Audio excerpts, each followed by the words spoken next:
And welcome back to a fresh episode of Business Growth Show. I'm your host, Sam Dunning, co-owner over at webchoiceuk.com. And if you haven't yet, check out my weekly emails where I'm sharing actionable B2B marketing, website and SEO tips, useful podcasts, goodies, and more. Why not give it a try over at businessgrowth.email. So joining me today, I've got Adam Tuttle. Adam's the Director of Customer Activation over at ActiveCampaign. Adam, a warm welcome. How are we doing? Great. Thank you so much for having me. You are more than welcome, sir. Looking forward to getting stuck into today's topic. We're going to be chatting how marketing automation improves B2B growth. So when I think of marketing automation, Adam, I a bit like we were talking about off air, I usually think of things like email sequences or maybe Zapier throwing things in when people download a guide and they get chucked into kind of some kind of auto email sequence. But I know there's so much more to it. So for anyone that's not too familiar with marketing automation, what does it actually mean in today's world from a B2B perspective? Yeah, great question. I think that its origins started with exactly what you described. So, early days, it was send an email, wait a couple days, send an email, wait a couple days. And that was marketing automation. It was really straightforward. Nowadays, so many platforms have many more options as far as what you can do. So even if you think about ActiveCampaign, when we started doing marketing automation, our first version had 4 triggers of how you could start the automation. We now have well over 20, probably close to 30, right? So there's much more capabilities. Where I think marketing automation is incredibly powerful in 2023 is gathering data inside of your tool, whether it be the CRM that you're using, the marketing automation platform, or a combination of those things that a lot of tools have both. And then using that data to send intentional messaging. And that could be something like a Facebook custom audience message, or ad at exactly the right time because someone's renewal is about to run up. It could be updating information in your CRM and telling your sales rep to make a phone call. So those types of things, I think it's taking it much farther than just the actual message that's sent and using your data to inform those messages and then create more of a personalized approach for every single person, as opposed to every single person just goes through the exact same stream in the exact same time always. Yeah, I like it. Okay, and we're going to dive into some of those topics and some good use cases that businesses can put into play to entail all these things that you've just laid out there. But for a business that's perhaps heard of automation, perhaps seen a few software's SaaS tools in play, but isn't sure, like, what are the main advantages that setting up automated systems can actually bring to the table? Yeah, again, I think it kind of comes into looking at the modern landscape that we're in. If you look at the world that we live in with technology, data is a currency right now. And so I think where businesses need to be focusing today and where they need to be focusing on is really leveraging that data through their automation processes to build out something that is very robust within their own ecosystem. And so it's again kind of gone are the days of just sending out the email, but really trying to leverage the data that you have in front of you to make informed decisions and report back to yourself on that. So it brings consistency in your testing. You then learn from the testing, you take those learnings, you apply them, and then you start the process over again. And it's just this continual cycle of try, improve, repeat, or maybe try, fail. Okay, let's undo that. We made a mistake. Now let's build something to do and keep testing. And like I said, it really comes back to how you're leveraging the data that's being gathered or collected throughout those processes. Yeah. And when it comes to processes, are there specific ones? I mean, does it vary for each company, or are there key channels that B2B companies you feel should optimize that for automating, in your opinion? There are unique situations. What I would say is I think sometimes we make it overly complicated, generally speaking. And I'll give you the example. When I was selling ActiveCampaign as an account executive, I used the same automation sequence for every single demo I ever did. I Right. just changed the storyline. Now, I always made sure it was relevant. I always made sure that I was putting it in the context of the pain points. But you can only send out and be so creative with a welcome sequence, right? There's different things like that. So if someone signs up for your email newsletter, it's not going to be that different, most likely, than the person that, the other person down the street sending out an email newsletter. With that being said, though, I think there are a few core things that I would really encourage people to think about with automation. So let's just say that you're familiar with marketing automation. You've been using it maybe to send those email newsletters. That's fantastic. That's a great place to start. Everyone should start there. But then I would start asking yourself, going back to data, what are some of the data points that I could leverage for my business? So that might be where you get into that uniqueness a little bit. An example of this would be for someone like yourself, if you came to me and said, hey, Adam, what's one data point that I should absolutely plug into my business? And I would say, hey, I would tell you to build an automation that says every time someone opens an email from you or clicks on a link, I typically run both in my personal accounts. So I would say opens an email, clicks on a link, I will update a custom date field for last link click, last open date. The reason I do that is if someone goes more than, say, 60 days and they don't open any of my emails, and I know that, give or take, they should have received, and let's just say it's like 10 emails, something's not right. I might want to send them a breakup email, or I might want to pull them out of my active newsletter list and start trying to market to them on, again, Facebook through a custom audience or something like that. And so that's a really simple way, I think, where automations can be leveraged to start saying, hey, what data can I be gathering that's unique or maybe not so unique to my business that will help me solve a problem or help me engage better with my audience, and then to go from there. And so that's where I would encourage people to think about the unique elements, is looking at what they need to be successful for their business, and then how can you automate either the gathering or the sending of that information. Yeah. It's a nice example. So if, like you say, if you're sending out some kind of email newsletter and you see that someone hasn't opened it for a certain period of time, to then get back to them and actually says, is this something you're still interested in?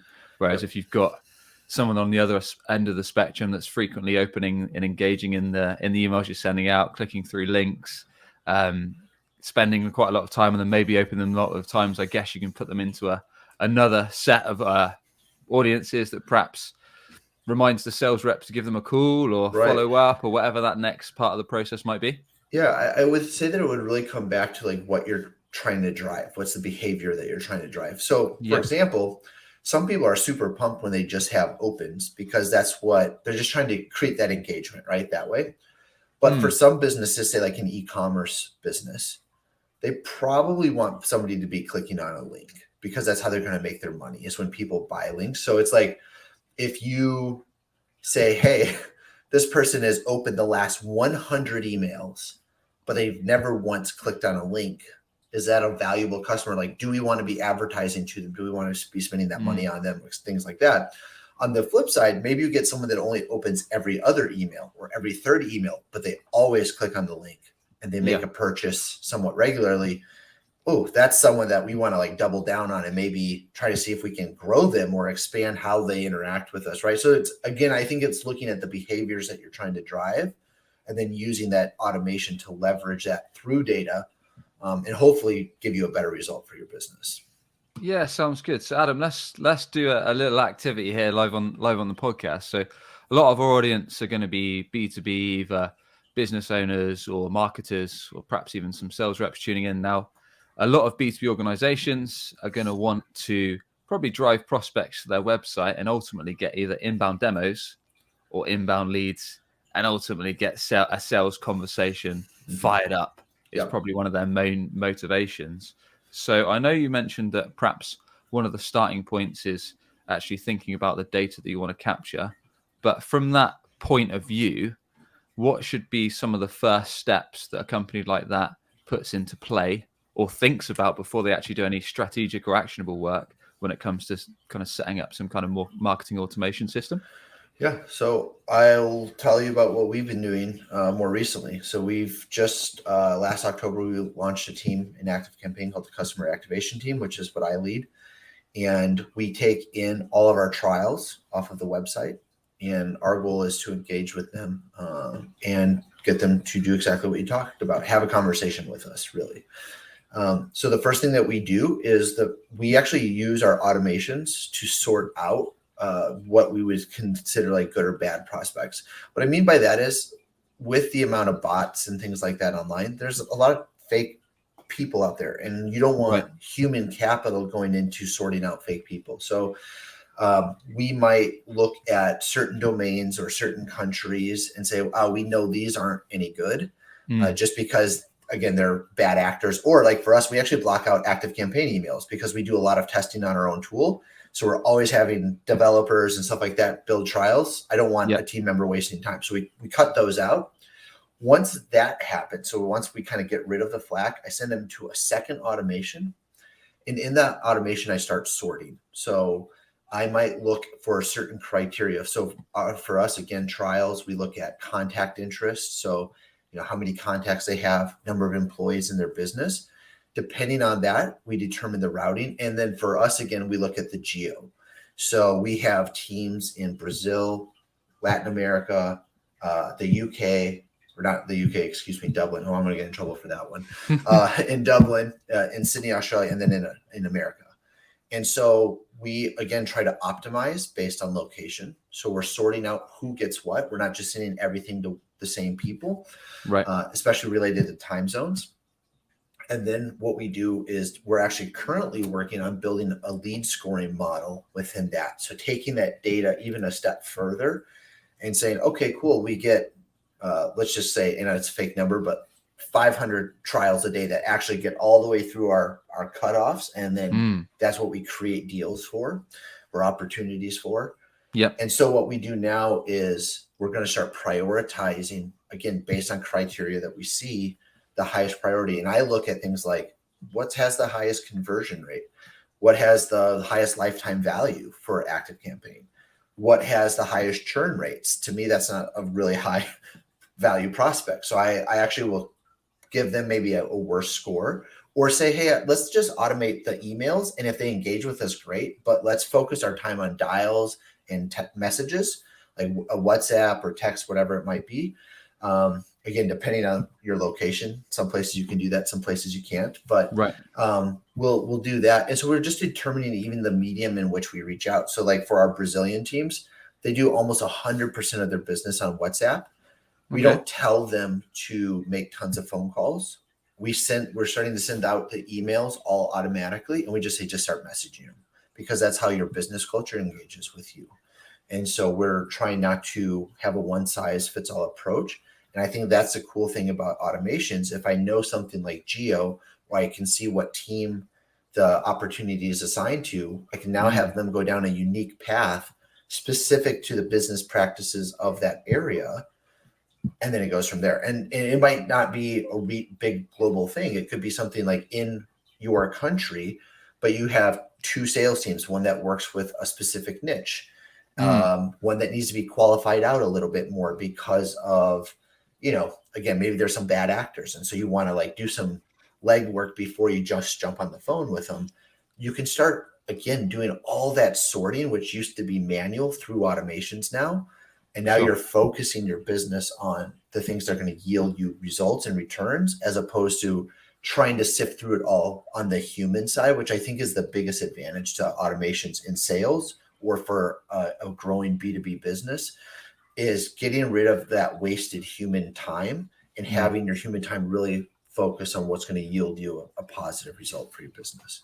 Yeah, it's a good example, because especially for like product-led growth, SaaS companies, businesses that maybe get a ton of free users, free signups, whether that's the usual 30-day sign up before you go onto a paid plan, or maybe they've got a free plan for life, whatever it is. But typically the amount of free signups that then convert into paid users is very small.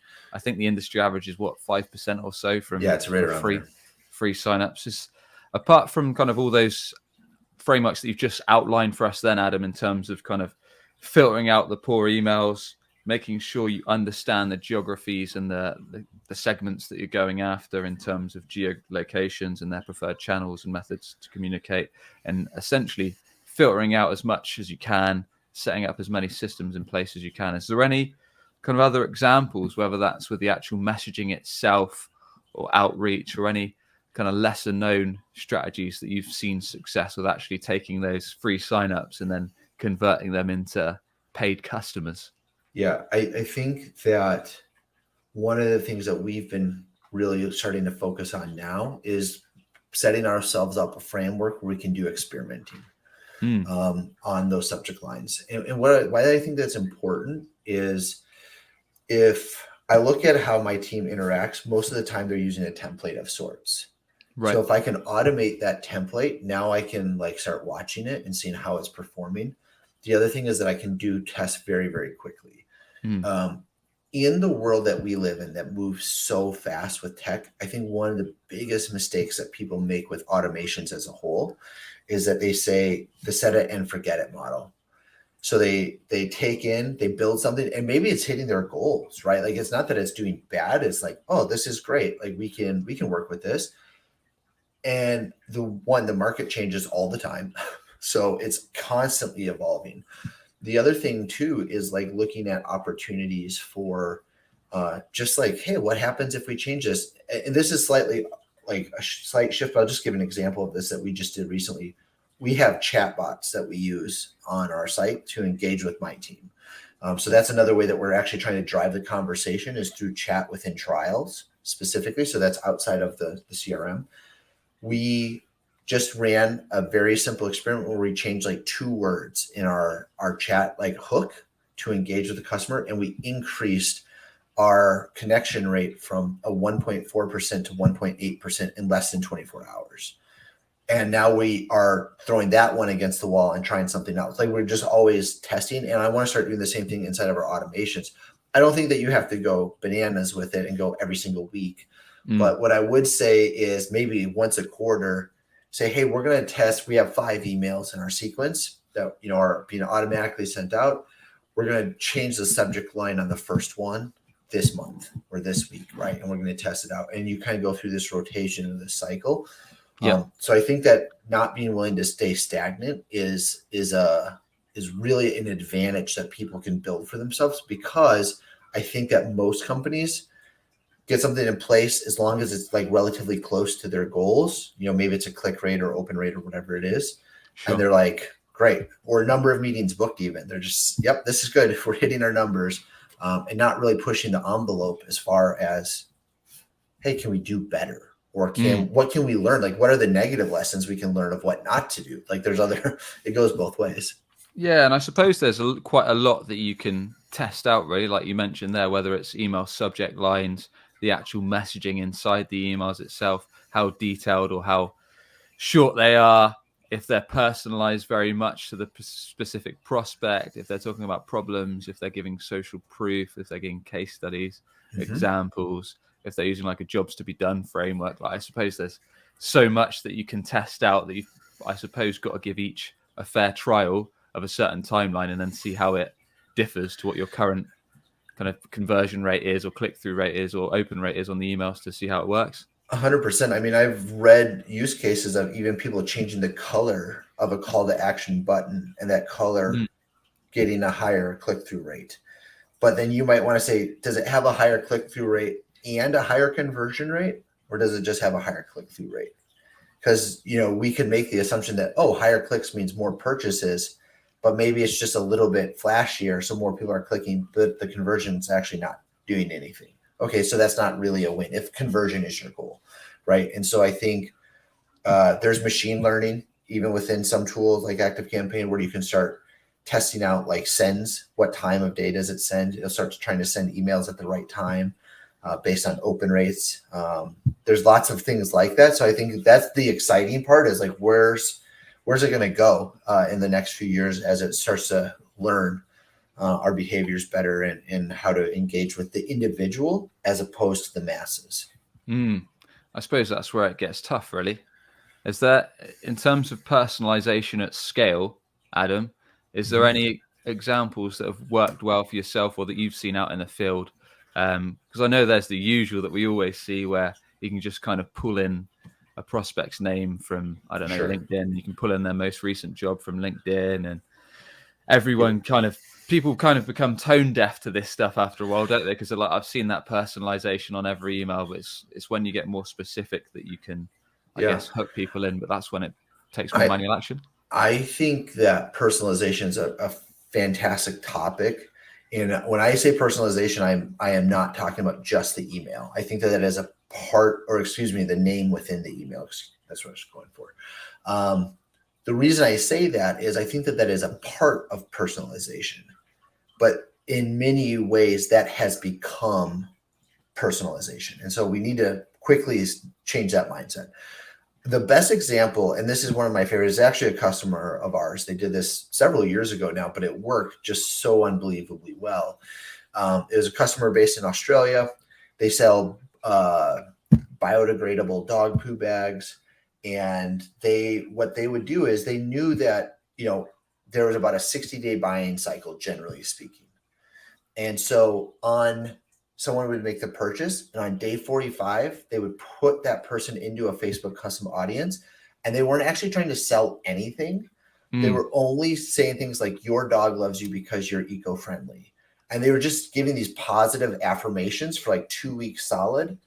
And then 5 days before they were supposed to purchase again, they would pull the ads and they would start sending emails that, hey, it's time to renew your purchase. You're about out. And they saw huge success because they were using this multifaceted approach. But what they were doing is they were looking at every single person's purchase date and, the other information they had to know when that person should be purchasing again, when they needed to get their next fill for the subscription. And then they would just do it automatically, and they would actually tailor the messaging and the ads to those people based on that. And I think that was such a fantastic example. It was really simple, but it was just a great example of someone using two different ways of messaging to build up to something and kind of hit this peak and this crescendo, which I thought was excellent. So that's probably my favorite example that I've ever seen someone throw in, and I've used it many times. That's pretty cool. Yeah, that's pretty cool. That's almost like a demand gen play, really. Yeah. Like when you get a prospect onto your website, and then perhaps you retarget them over time with like case studies and use cases and testimonials and all that good stuff, maybe on LinkedIn ads in a B2B scenario.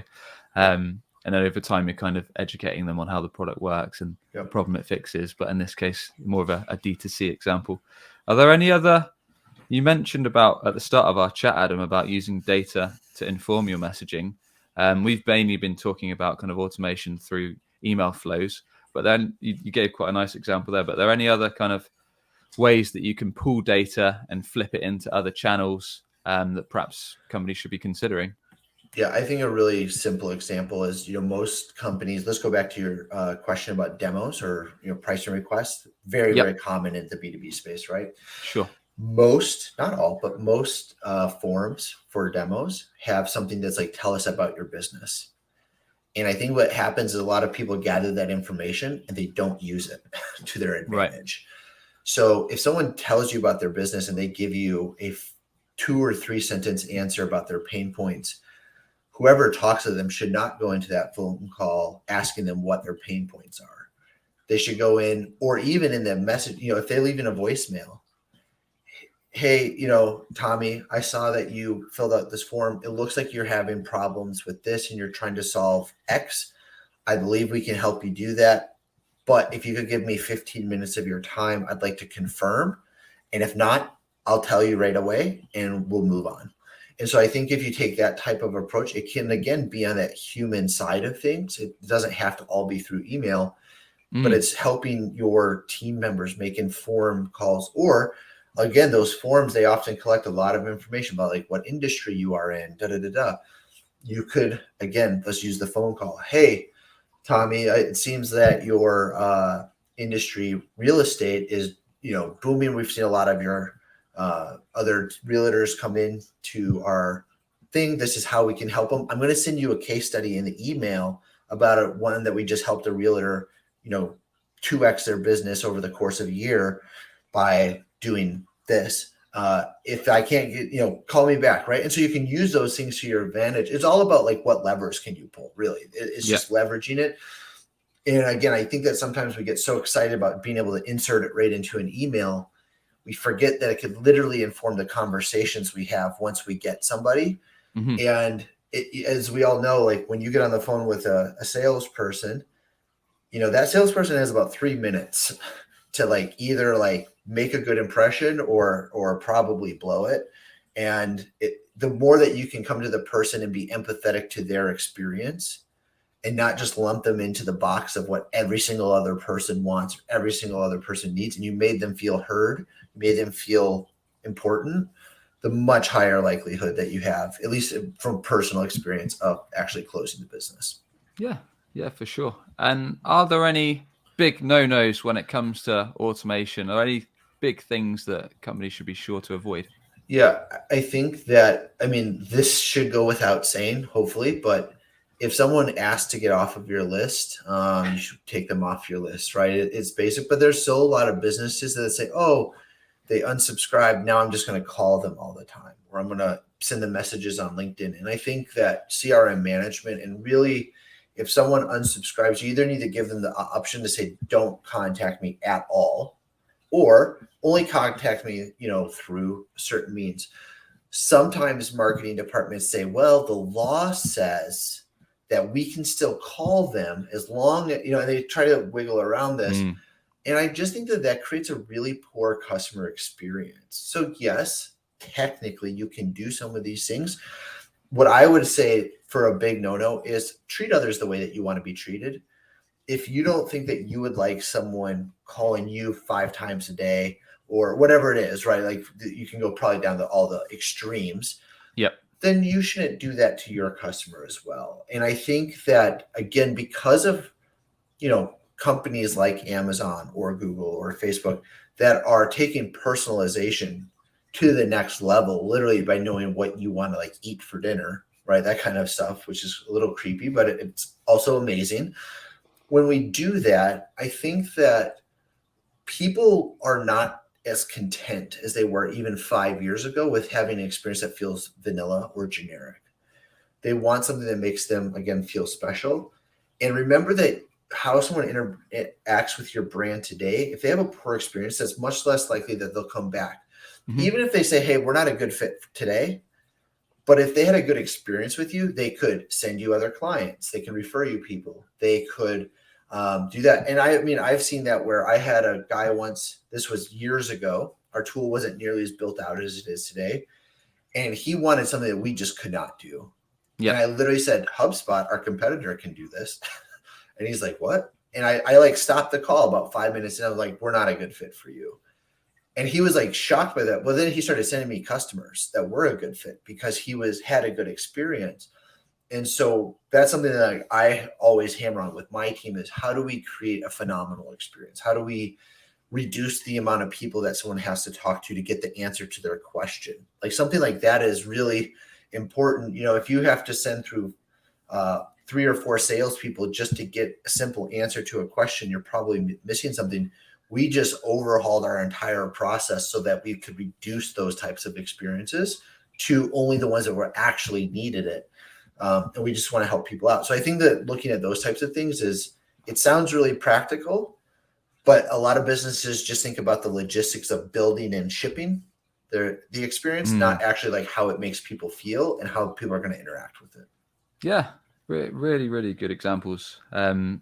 The last one just makes me think of when companies hide pricing on their website, and then you have to speak to like an SDR who passes you through to an AE who makes you book 2 other calls just to get a price when the company could have just put it on their website and saved everyone time and hassle. But no, it's interesting, actually. I put out a LinkedIn post earlier, pretty much along the premise of what you said earlier, really, like having those upfront conversations with prospects. Like you say, if you're not a good fit, let them know early. Even recommend them to perhaps a trusted partner that you work with, or send leads each other way, because it nearly always comes back to you. Like that prospect will remember that you were upfront, that you didn't try to sell them something they didn't need, and like you say, they'll refer business your way because they'll remember you did them a good deed. So yeah. it nearly always comes back in the good run. Totally.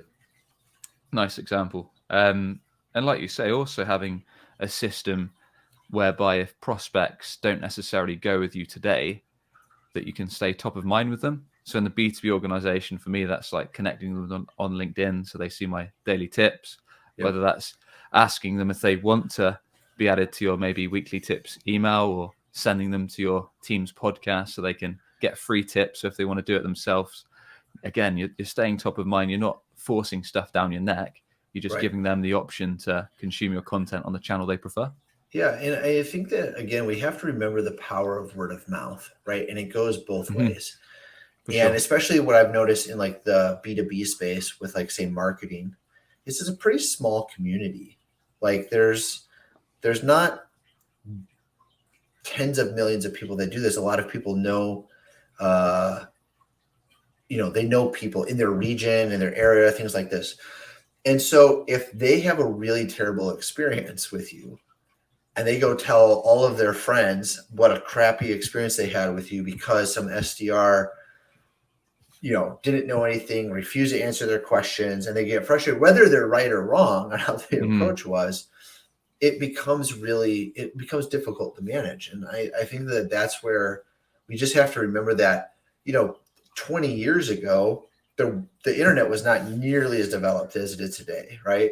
And so people could have that bad experience and they might tell their friend, but their friend's not going to go blast it on social media or something like that. And it's just, or nowadays, whenever someone's upset, you go on LinkedIn all the time, you see it, right? People are very upset. And all it takes is a few shares and that thing's got 20, 30,000 views. And it's not even that hard to make it go semi-viral. So I think that it's just really important. It doesn't mean you're going to make everyone happy, but I think at least intentionally having the mindset of, we're going to think about the experience. We're going to try to be intentional with the experience. That's a great starting place. Awesome. Nice one. Well, yeah, good to chat, Adam. Appreciate you coming on and sharing all things automation, both online and offline, as we've just chatted through there. So with that, sir, please do tell us more about how everyone tuning in can learn more about yourself, ActiveCampaign, and any way you'd like to send everyone tuning in. Yeah, I would just say for me, you can follow me on LinkedIn. It's I think LinkedIn.com/JAdamTuttle. Give me a follow. Let me know that you heard it here. That'd be great. And that way we can grow the community. For ActiveCampaign, I would say that I would encourage everyone to just go start a 2-week trial. So we have a free 2-week trial. No credit card or anything is needed. Literally, you can get in, go test the platform, see the software. You'll have chat options inside of that trial where you can ask questions if you need. And I would encourage everyone to ask questions. Even if you don't plan on buying the software today, or you're just wanting some information about what it could do, maybe you're in contract with another tool, feel free to just ask the questions. I think that, again, I do believe in our business for B2B businesses and B2C businesses. On the same time, we're not always the right fit for everyone in this season. And so we want to have a straightforward conversation with that. So you should feel informed. But that 2-week trial is just the absolute best way to start it out. Nice one. That's a quick way for everyone to see your automation strategy as well. Yeah. See if it cuts the mustard, which I'm sure it will, sir. So yeah, thanks once again, Adam. Enjoyed the chat. Thank you so much. No worries, man. And as always, if you enjoyed today's episode, a quick rating on Apple or Spotify goes a long way. Or if you're on YouTube, a subscribe is appreciated. And with that, we'll catch you on the next one for more no BS actionable B2B marketing tips to grow your business and revenue. Catch you on the next one. Cheers.